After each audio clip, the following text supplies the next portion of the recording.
Hello everyone, welcome to lab science with Sita. आज से हम लेबोरेटरी साइंस को बिल्कुल बेसिक लेवल से समझना शुरू करेंगे।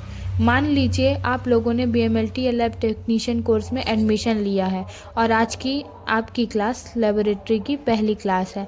तो सबसे पहला सवाल आपके मन में क्या आएगा? मेडिकल लेबोरेटरी आखिर होती क्या है? तो चलिए आज इसी सवाल का आंसर समझते हैं। Medical laboratory health care system का एक बहुत बहुत महत्वपूर्ण हिस्सा है। यहाँ पेशेंट से लिए गए अलग अलग बायोलॉजिकल सैंपल या स्पेसिमेन की लेबोरेटरी एग्जामिनेशन की जाती है।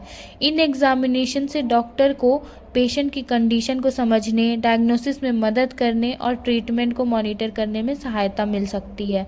अब मैं आपसे एक क्वेश्चन पूछती हूँ, अगर कोई पेशेंट फीवर की कंप्लेंट लेकर डॉक्टर के पास जाता है तो क्या सिर्फ फीवर देखकर हमसे हमेशा पता चल सकता है कि पेशेंट को एग्जैक्टली क्या प्रॉब्लम है? तो इसका आंसर होगा ऑफ कोर्स नहीं। इसीलिए डॉक्टर क्लिनिकल एग्जामिनेशन के साथ लेबोरेटरी टेस्ट्स भी प्रिस्क्राइब करते हैं। अब पेशेंट का सैंपल लेबोरेटरी में जाएगा और यहाँ से लेबोरेटरी की रिस्पॉन्सिबिलिटी शुरू हो जाती है। सबसे पहले क्या ज़रूरी है? Correct patient identification. हमें यह कंफर्म करना होता है कि सैंपल सही पेशेंट का है। इसके बाद टेस्ट के अकॉर्डिंग अप्रोप्रिएट सैंपल कलेक्ट किया जाता है। सैंपल ब्लड भी हो सकता है, यूरिन भी हो सकता है, स्टूल हो सकता है, स्पूटम हो सकता है, स्वैब हो सकता है या फिर कुछ सिचुएशंस में टिश्यू और बॉडी फ्लूइड भी हो सकते हैं। अब सैंपल कलेक्ट करने के बाद एक महत्वपूर्ण चीज़ आती है, लेबलिंग। सैंपल का सही आइडेंटिफिकेशन बनाए रखने के लिए लेबलिंग बहुत ज़रूरी है। इसके बाद सैंपल को एप्रोप्रिएट कंडीशन में लेबोरेटरी तक पहुंचाया जाता है। लेबोरेटरी में सैंपल रिसीव होने के बाद उसकी सुचेबिलिटी चेक की जाती है और टेस्ट के अनुसार प्रोसेसिंग की जाती है। कुछ सैंपल में सेंट्रीफ्यूगेशन की ज़रूरत पड़ती है और कुछ में नहीं पड़ती है। और फिर आता है एक्चुअल टेस्टिंग का स्टेप। अब मैं यहाँ आपको लेबोरेटरी वर्क के 3 महत्वपूर्ण फेज बताना चाहती हूँ। पहला है प्री एनालिटिकल फेज, यानी टेस्ट शुरू होने से पहले की process. Patient identification, preparation, sample collection, labelling, transport और प्रोसेसिंग, ये सब एक्टिविटीज़ जो है वो प्री एनालिटिकल फेज़ में आती हैं। दूसरा है एनालिटिकल फेज, यानी एक्चुअल लेबोरेटरी टेस्टिंग। और तीसरा है पोस्ट एनालिटिकल फेज। टेस्टिंग के बाद रिजल्ट रिव्यू, रिपोर्टिंग और डॉक्यूमेंटेशन जैसी एक्टिविटी पोस्ट एनालिटिकल फेज के अंदर आती है। तो इसे एक सिंपल लाइन में याद रखने का क्या प्रोसेस है? बिफोर टेस्टिंग यानी pre analytical, during testing analytical, after testing post analytical. अब आते हैं लेबोरेटरी के 3 महत्वपूर्ण एरिया, पैथोलॉजी, बायोकेमिस्ट्री और माइक्रोबायोलॉजी। सबसे पहले हम आते हैं पैथोलॉजी पर।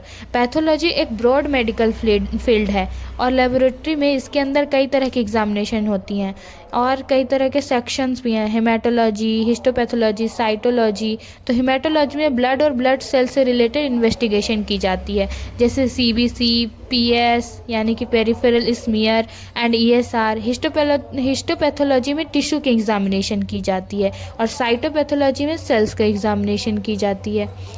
अब आते हैं बायोकेमिस्ट्री पर। बायोकेमिस्ट्री लेबोरेटरी में बॉडी के डिफरेंट बायोकेमिकल और केमिकल पैरामीटर्स की मेजरमेंट की जाती है, जैसे glucose, urea, creatinine, bilirubin, liver enzymes, proteins और लिपिड प्रोफाइल। अब आते हैं माइक्रोबायोलॉजी में। माइक्रोबायोलॉजी में माइक्रो ऑर्गेनिज्म से रिलेटेड लेबोरेटरी इन्वेस्टिगेशंस की जाती है, जैसे बैक्टीरिया, फंगाई, पैरासाइट, इनसे रिलेटेड एग्जामिनेशंस, जहाँ माइक्रोस्कोपी, कल्चर, आइडेंटिफिकेशन और जहाँ इंडिकेटेड हो वहाँ एंटी माइक्रोबियल ससेप्टिबिलिटी टेस्टिंग जैसी एक्टिविटी की जा सकती हैं। अब मैं आपको एक बहुत इंपॉर्टेंट क्वेश्चन, लैब टेक्नीशियन क्या करता है? तो लैब टेक्नीशियन की रोल सिर्फ ब्लड सैंपल लेने तक लिमिटेड नहीं होती है। सैंपल आइडेंटिफिकेशन, कलेक्शन और प्रोसेसिंग से लेकर लेबोरेटरी टेस्टिंग, इंस्ट्रूमेंट और quality control, documentation, safety procedure तक कई रिस्पॉन्सिबिलिटी होती हैं। और एक अच्छे लेबोरेटरी प्रोफेशनल को सिर्फ मशीन चलाना नहीं आना चाहिए, उसे यह भी समझना चाहिए कि सैंपल सही है या नहीं, कौन सा टेस्ट क्यों किया जा रहा है, क्वालिटी कैसे मेंटेन करनी है, सेफ्टी कैसे फॉलो करनी है। अब लेबोरेटरी सेफ्टी की बात कर लेते हैं। तो लेबोरेटरी में ब्लड और बॉडी फ्लूइड्स, केमिकल और शार्प जैसे हजार्ड हो सकते हैं, इसलिए PPE kit, gloves, hand hygiene, sharp safety proper waste segregation और इन्फेक्शन कंट्रोल प्रैक्टिस बहुत इम्पॉर्टेंट है। तो गाइज़, आज की क्लास में हमने मेडिकल लेबोरेटरी का बेसिक ओवरव्यू समझा। आज हमने सीखा मेडिकल लेबोरेटरी क्या है, सैंपल या स्पेसिमेन क्या है, सैंपल लेबोरेटरी में आने के बाद ब्रॉडली क्या प्रोसेस होती है, प्री एनालिटिकल, एनालिटिकल और पोस्ट एनालिटिकल फेज़ क्या होती हैं, और पैथोलॉजी, बायोकेमिस्ट्री और तथा माइक्रोबायोलॉजी में बेसिक डिफरेंस क्या है। अब मैं आपको एक छोटा सा होमवर्क देती हूँ। आप मुझे बिना देखे बताइए, अगर पेशेंट का ब्लड सैंपल लेबोरेटरी में आता है तो सैंपल कलेक्शन से रिपोर्ट तक कौन कौन से मेजर स्टेप हो सकते हैं।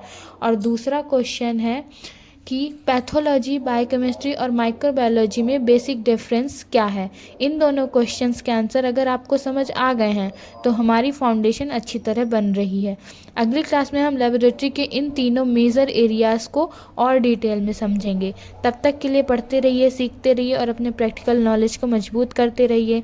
आई am Sita and this is lab science with Sita. Thank you students, see you in next class. Okay, bye.